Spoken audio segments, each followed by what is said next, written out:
EU leaders will gather in Brussels today to discuss calls to formally grant Ukraine candidate status to join the bloc, as Russian forces slowly advance in the eastern Donbas region.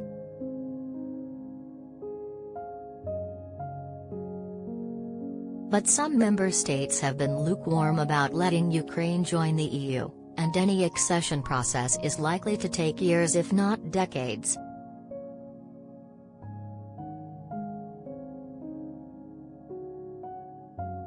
Ukrainian President Volodymyr Zelensky said he had been conducting a telephone marathon on his country's behalf in the run-up to the meeting, making his case to 11 European leaders on Wednesday alone.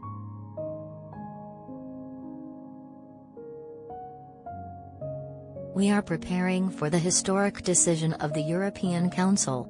There are only a few hours remaining before it," he said in his daily address.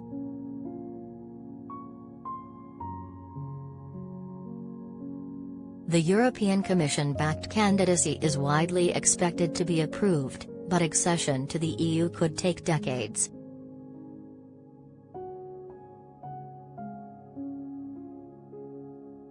On the ground in eastern Ukraine's Donbas, massive Russian bombardments are making life hell, Kyiv said Wednesday, while insisting its soldiers would hold on as long as necessary.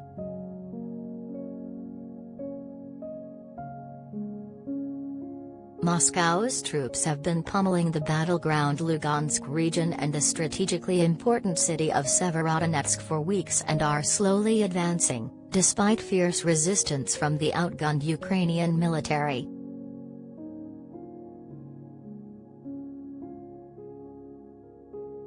With President Vladimir Putin's forces tightening their grip on Severodonetsk, its twin city of Lysychansk, located just across the Donets River, is now coming under heavier bombardment.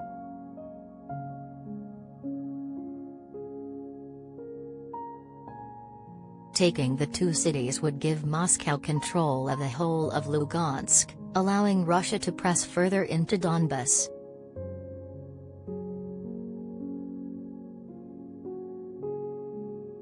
The Russian army is just destroying everything in Lysychansk, Sergei Gaidai, governor of the Lugansk region, which includes both cities, wrote on Telegram.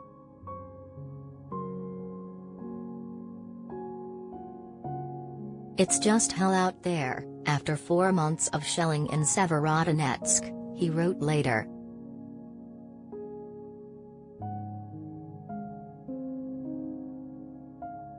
"Our boys are holding their positions and will continue to hold on as long as necessary," he added.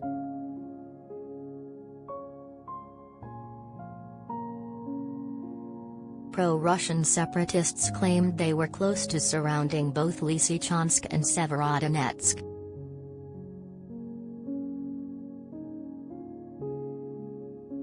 Over the past several days, enormous work has been accomplished, Andrei Marochko, an officer in the separatist army of Lugansk, told Russian state television.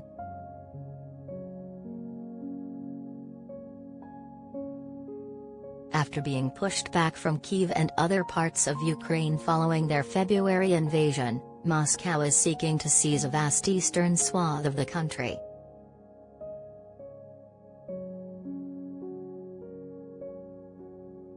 But daily bombardment continues elsewhere.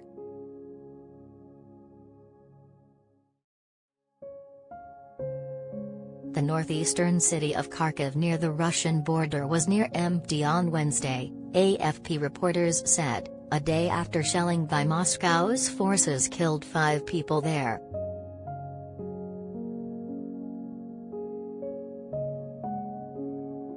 Leilish Oyori, a young woman in a park near the Opera House, said the situation was very bad.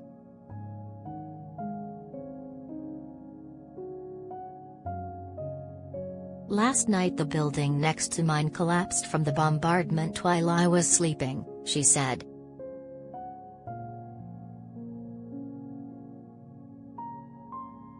Roman Pohulyi, a 19-year-old in a pink sweatshirt, said most residents had fled the city.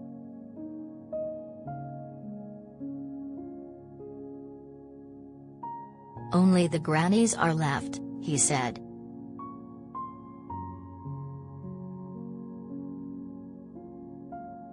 Ukrainian President Volodymyr Zelensky on Wednesday again pressed for the rapid supply of arms from Western allies, having earlier accused the Russian army of brutal and cynical shelling in the eastern Kharkiv region, where the governor said 15 people had been killed in a day.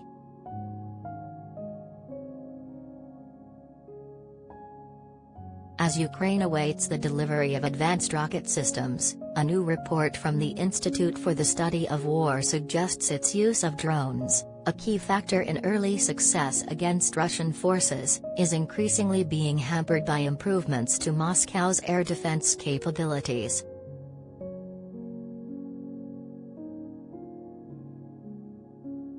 In the central city of Zaporizhzhia, meanwhile, women were training to use Kalashnikov assault rifles in urban combat as Russian forces edged nearer.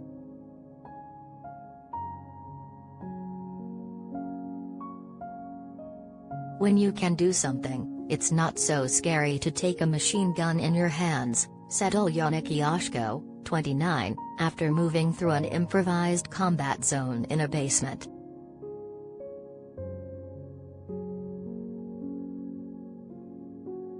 Separately, Yulia Zherkovnikova, lawyer for captured British combatant Sean Penner, has told Russia's TASS news agency that she and her staff are preparing an appeal of his recent death sentence.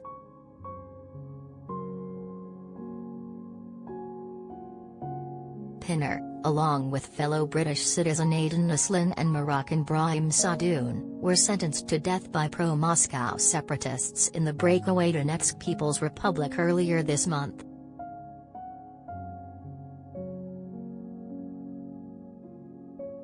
The trio were accused of being hired mercenaries, a description Russia has broadly applied to foreigners volunteers fighting for Kyiv.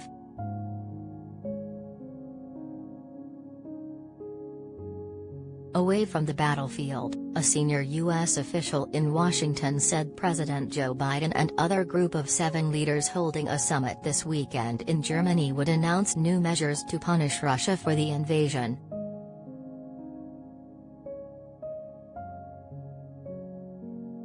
Moscow this week summoned Brussels' ambassador in a dispute with EU member Lithuania over the country's restrictions on rail traffic to the Russian outpost of Kaliningrad.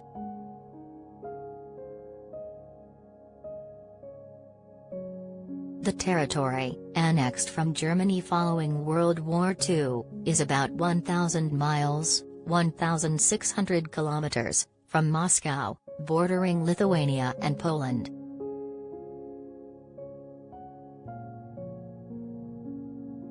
By blocking goods arriving from Russia, Lithuania says it is simply adhering to European Union-wide sanctions on Moscow.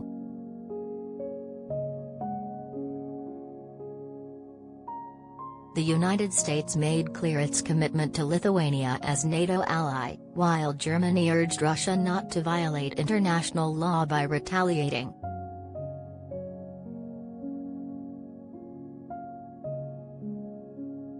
On Wednesday, a Turkish cargo ship left the Russian-occupied city of Mariupol on Ukraine's Sea of Azov coast.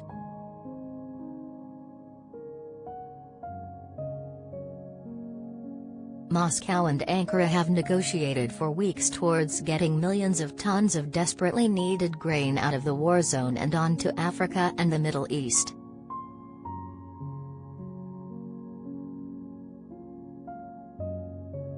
But it was not immediately clear whether the Azov conquered was carrying wheat,